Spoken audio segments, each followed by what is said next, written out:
చెప్పండి భవాని. భవానీ టైం అవుతుంది, ఇంకా బెక్స్కి రాలేదేమి? ఈరోజు రాను భవాని, కొంచెం పని ఉంది.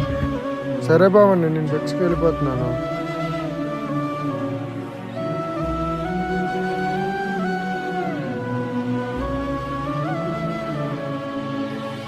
ఈరోజు బెక్స్ చేయలేదు భవాని, చాలా ఆకలిగా ఉంది.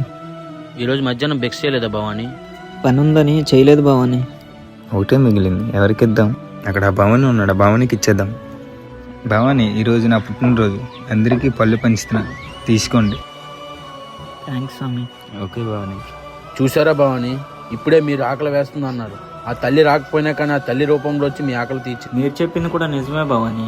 మనం ఆపదలో ఉన్నామని తెలిస్తే ఖచ్చితంగా తల్లి పలుకుతుంది.